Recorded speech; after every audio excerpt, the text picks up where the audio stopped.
The room was too quiet that evening. The fan above me made a slow hum, pushing warm air around like it was tired too. My hands wouldn't stop shaking.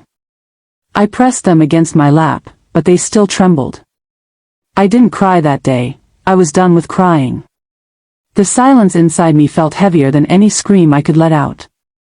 Even the floor beneath me groaned when I shifted, and the smell of old kerosene lamps clung to the air. Outside, the cicadas buzzed so loud it was as if they wanted to drown out the truth I could no longer ignore. By the door sat an old suitcase. To anyone else, it would look like nothing, just a beat-up bag with a broken zipper. But for me, that suitcase carried more stories than words ever could. I remembered being a girl, clutching it when I thought I'd finally leave home for school. I packed it with shaky hands, stuffing in too much hope and too little clothing. Back then, I thought it might carry me toward freedom. But decades later, here it was again, not carrying me anywhere, just sitting there as proof that I had never really escaped. I thought of the first time I tried to run away with it. I was 14, my clothes stuffed inside, my heart pounding so loud I thought the neighbors would hear it. But I never made it past the gate. He caught me. And I learned then that even a suitcase full of dreams can feel heavier than chains when fear drags you back inside. That moment lived in me as much as the suitcase itself. And then the memories started pressing in. Nights when his footsteps came down the hall and I knew what was waiting. My father, the man who should have protected me, instead took everything from me. The walls of our house knew the truth. Some neighbors must have guessed. Even teachers saw the signs. But no one said a word. No one stopped him. They whispered, they looked away, but they left me there to survive alone. And when the children came, 6 of them, people called it God's will instead of asking questions. That suitcase was there through it all. Through pregnancies I was too young and too scared to face. Through mornings where I served breakfast while hiding the truth. Through nights when I sewed clothes until my fingers bled, just to keep everyone fed. It was my silent companion, the only witness that never turned its back. And as I sat there staring at it, one thought kept circling in my mind: silence isn't quiet at all. It screams. It screamed in the looks people gave but never acted on. It screamed in the sermons at church about forgiveness while bruises were ignored. It screamed every time someone chose their comfort over my pain. So let me ask you, what would you have done if it was you? If your own family turned their face away while you suffered, would you have shouted until your voice broke, or would you have swallowed the pain and carried it in silence like I did? And before we go on, I need to say this: if this story is already stirring something inside you, don't just click like. Hit that new hype button. It tells YouTube that our voices, seniors' voices, matter. You can hype 3 videos a week, and each one helps push these stories higher, so more people can finally hear the truths that were buried for too long. My name is Eleonora. I am 71 years old now, and I come from a small town tucked away in Oregon. When I tell you about my life, I need you to understand that nothing about it was easy, and nothing about it was simple. I was born into struggle. My mother worked 2 jobs just to keep food on the table. She scrubbed floors at the school during the day and cleaned offices at night. I can still see her walking in late, her shoulders bent with exhaustion, her hands raw from soap and water.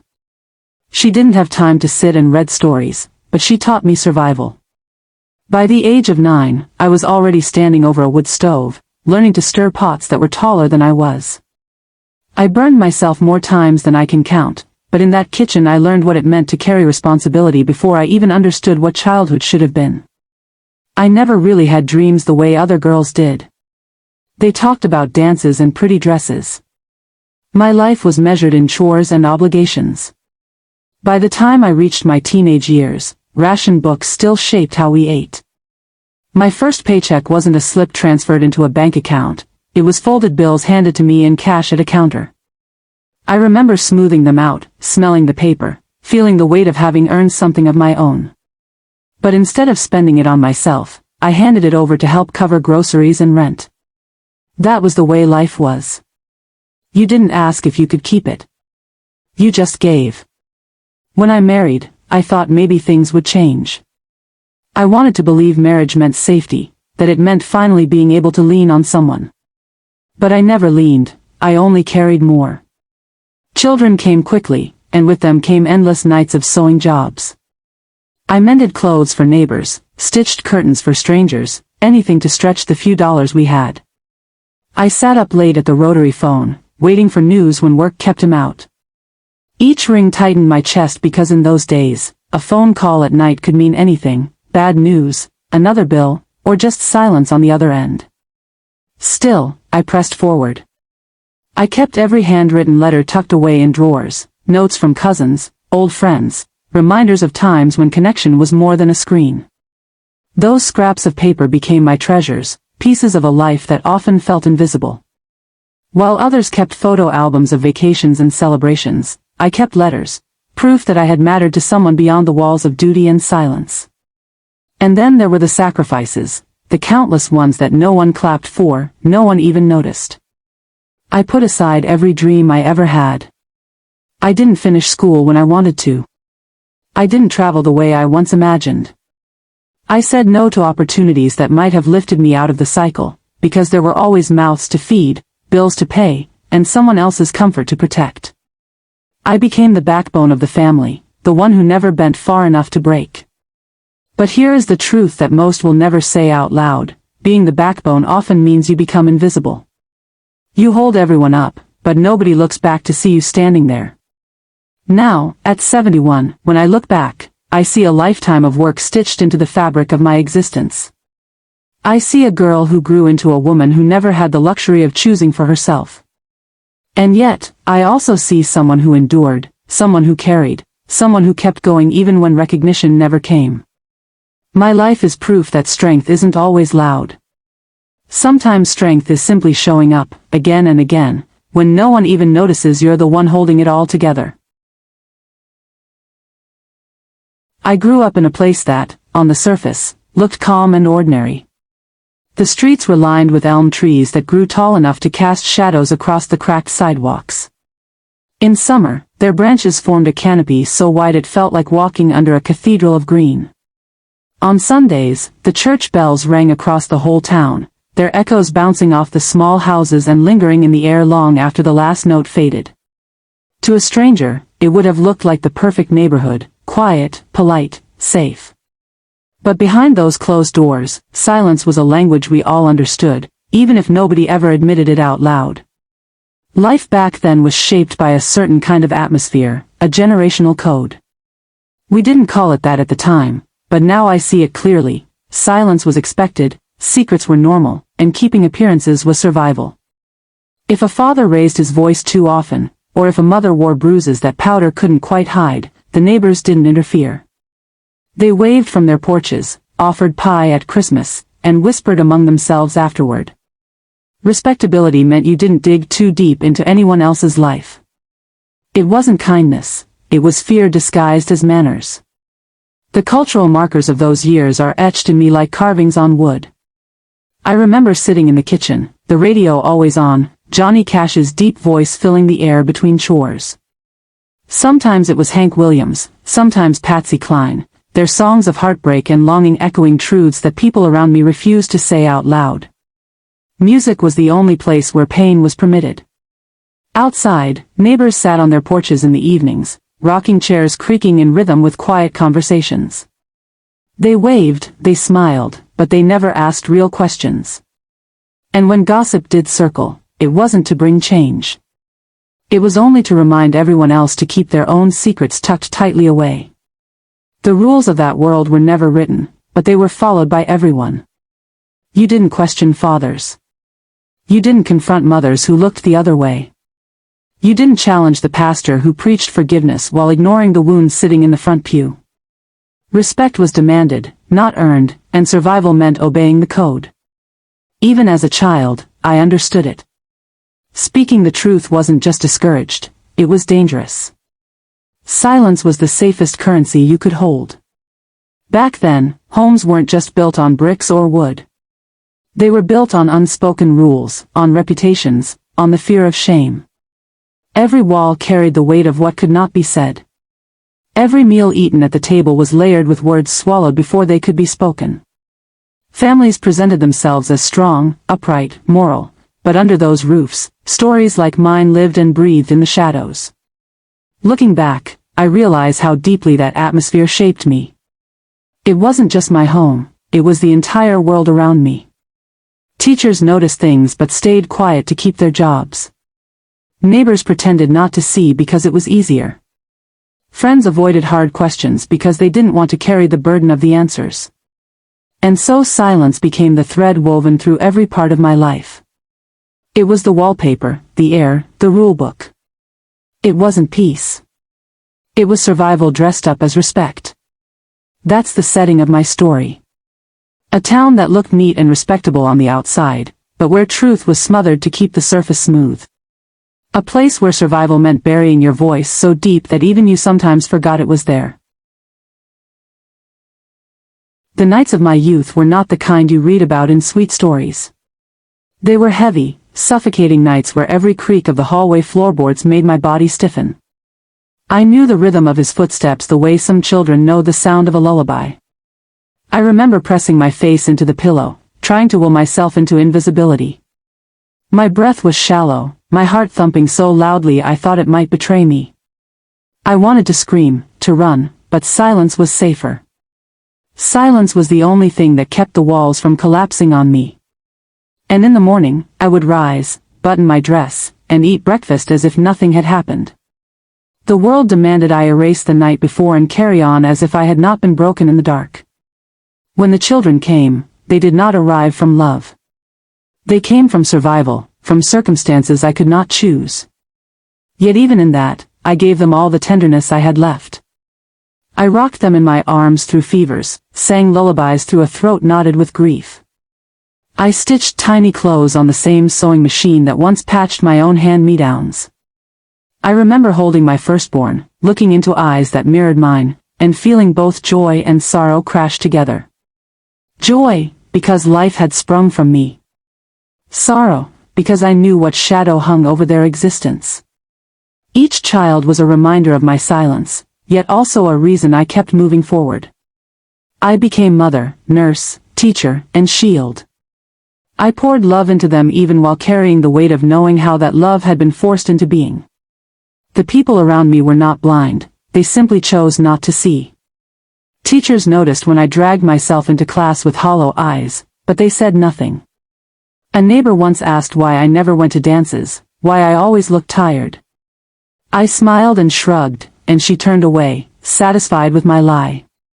At church, the pastor shook my father's hand each Sunday and preached forgiveness while I sat in the pew trying to disappear into the hymns. I wanted someone, anyone, to look me in the eye and say, I know, and it's not your fault. But they didn't. They chose respectability over truth. They valued comfort over courage. And every time they looked away, they confirmed to me that my silence was required, that my pain was a burden best kept hidden. The world around me became a stage where everyone played their roles, and I was forced into mine, silent, compliant, invisible. Years passed, and the children grew. Some left home early, running toward lives they thought would free them from the shadow that raised them. Others stayed close, but not without resentment. The fracture was inevitable. Some of them held me responsible for the silence, for not shouting louder, for not stopping what I could not control. Others pitied me, but pity has a sting of its own. Family gatherings were marked by undercurrents no one wanted to name. A slammed door here, a sharp word there, and the unspoken truth pulsed through the air like a wound that never healed. They were my children, and I loved them fiercely, but love was not enough to erase what had shaped all of us. I saw it in their eyes, in their distance, in the questions they never asked but always carried. My silence had protected them in one way but robbed them in another. That is the rupture that remains, the breaking of bloodlines not by choice, but by a truth too heavy to carry together. I remember being a little girl in the attic, where the air smelled of dust and cedar. I would sit cross-legged on the floor, playing with worn dolls that had lost their hair and half their clothing. For a moment, in that space under the slanted roof, I could almost pretend I was just like any other child. I made up stories for them, gave them families, voices, happy endings. But innocence was never mine to keep. The sound of heavy footsteps climbing the stairs would stop my game mid-sentence. My hands would freeze, my chest would tighten, and I would pray he would pass the door and keep walking. But prayers in that house rarely reached heaven.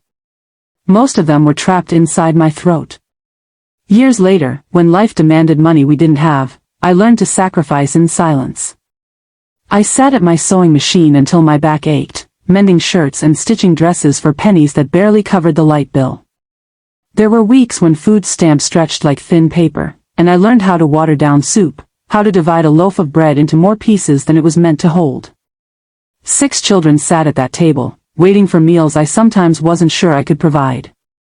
They never knew how many nights I skipped my own portion to make sure their plates looked full. Hunger was a constant shadow in our home, but I carried it alone. To the outside world, I smiled and said, "We're doing fine," because survival demanded a mask as much as it demanded sacrifice. There was a night I can't forget, the night pain ripped through me so suddenly I collapsed onto the floor.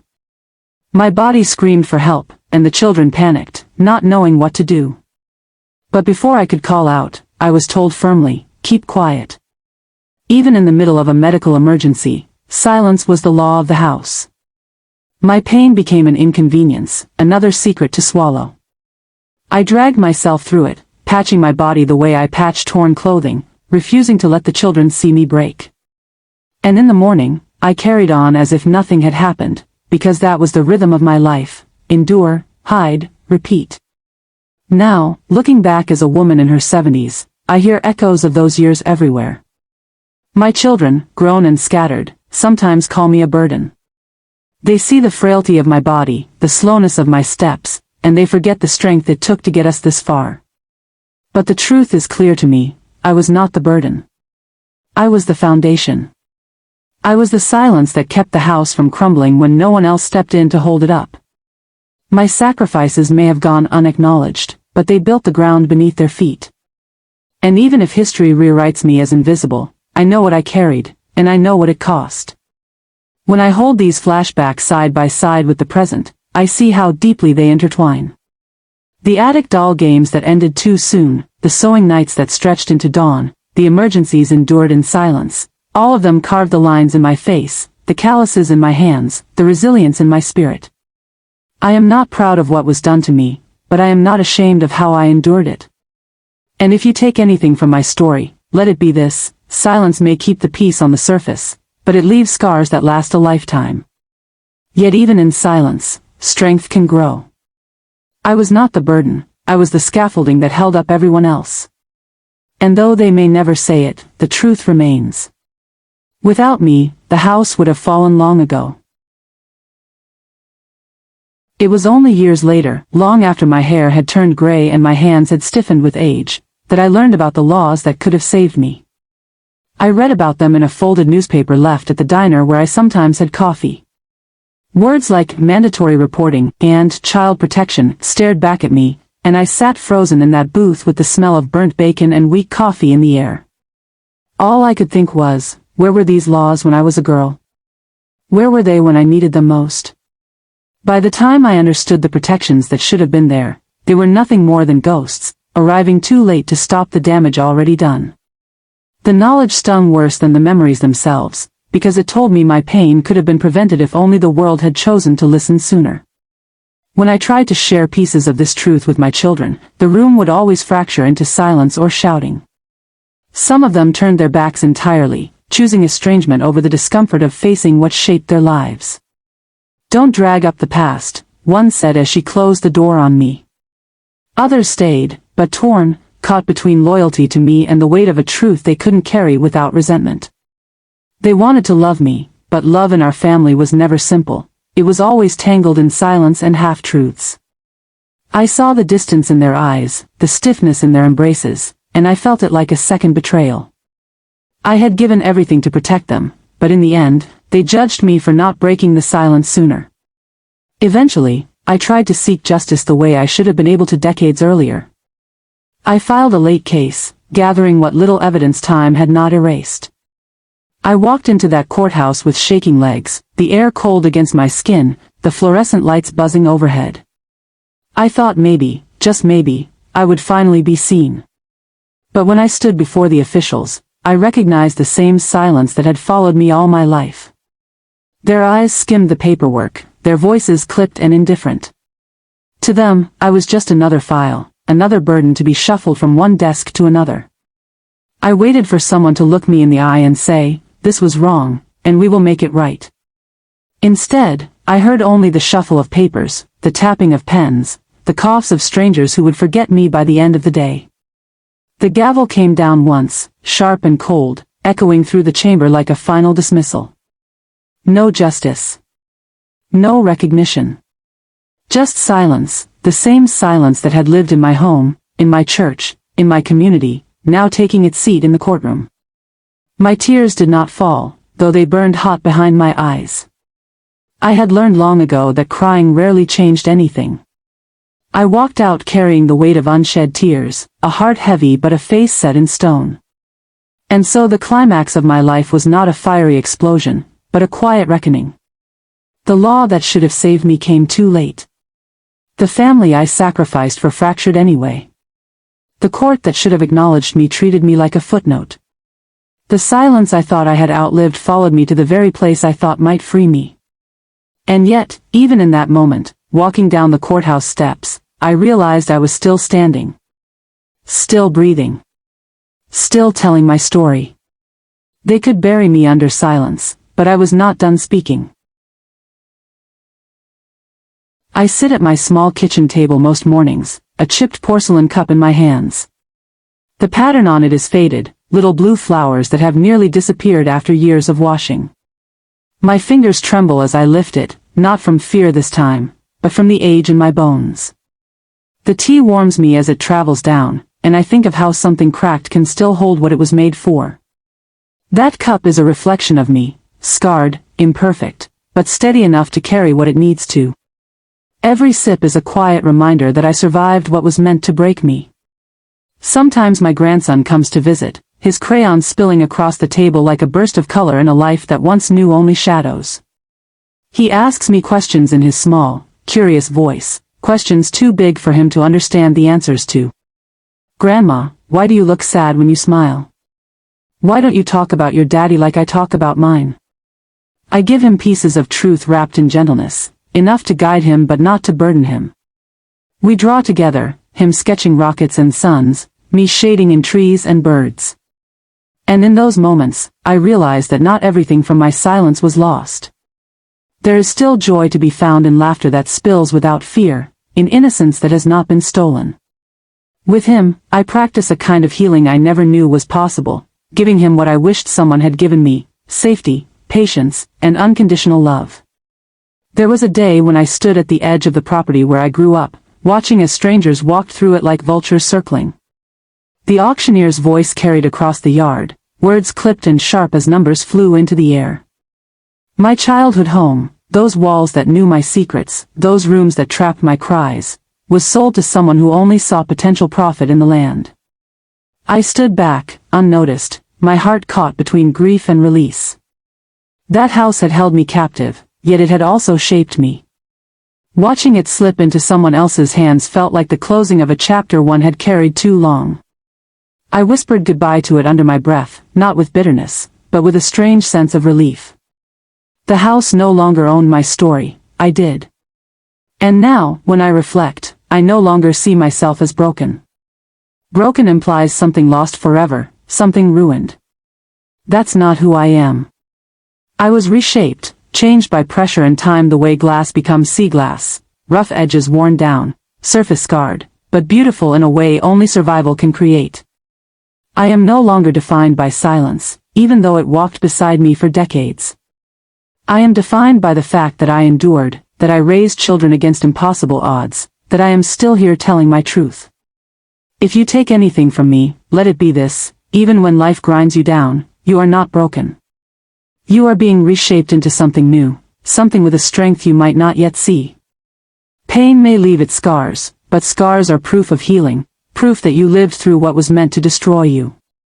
I carry my scars openly now, the way I carry that chipped cup each morning, with steadiness, with pride, with the quiet knowledge that I am still here. When I look back across the span of my life, I see truths that go deeper than any single memory, truths carved into me by years of silence, sacrifice, and survival. Silence is never empty. It has a cost, and that cost stretches far beyond the moment it begins. It seeps into generations, shaping children who grow up with questions they are too afraid to ask, shaping mothers who carry guilt that was never theirs to hold. Silence doesn't just keep the peace, it takes pieces of your soul. And when the years pass, you realize those pieces are gone forever, and the world never even knew they were missing. Sacrifice is something women like me became fluent in, but when sacrifice is rewritten as shame, it leaves a wound that never truly heals. I gave, I endured, I carried, and yet, in the end, my silence was used against me. People asked why I didn't speak, why I didn't run, why I didn't fight harder, as if survival wasn't already a battle. They turned my sacrifices into accusations, painting me as weak when all I had ever been was strong. That kind of rewriting cuts deeper than the original pain. It tells you that everything you gave wasn't enough, that the very endurance that saved your children also left you condemned. That is a wound time cannot erase. But dignity doesn't vanish. It waits quietly, buried beneath the weight of years, until you choose to lift it up again. I spent decades believing my worth had been erased, that my story was nothing but shame and regret. Yet here I am, 71 years old, still standing, still speaking. My dignity was never gone, it was only silenced. It lives in the way I kept going when no one else would help me. It lives in the way I raised children with love, even when I was born into lovelessness. It lives in the fact that I can tell this story now, not in whispers, but in a voice that refuses to bend. And truth is stronger than silence. It survives even without applause, even without recognition. For years, I thought truth only mattered if someone acknowledged it.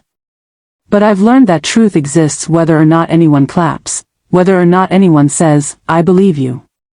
It lives in the scars, in the memories, in the persistence of the soul that carries it. My truth survived decades of denial, years of judgment, and a lifetime of being overlooked. And still, it breathes in me today. That is the power of truth. It outlives the lies, it outlasts the silence, and it does not need permission to exist. So now I turn to you. Have you ever been erased from the very story you built? Have you ever given everything, your time, your strength, your love, only to be written out of the ending? If so, know that your presence still matters, even if others try to forget it. And what truth in your life waits to be spoken? What story have you buried deep because you thought no one would listen, or because silence seemed safer? I ask you to think about it now, not for me, but for yourself. Because the truth you carry deserves to breathe.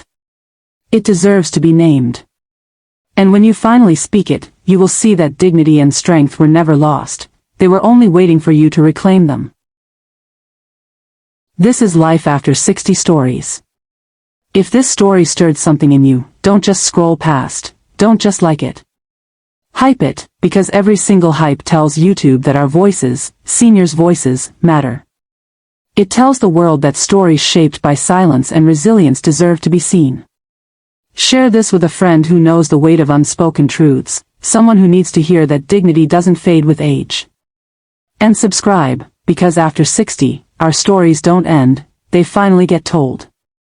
Your hype, your share, your subscription, they're not small clicks.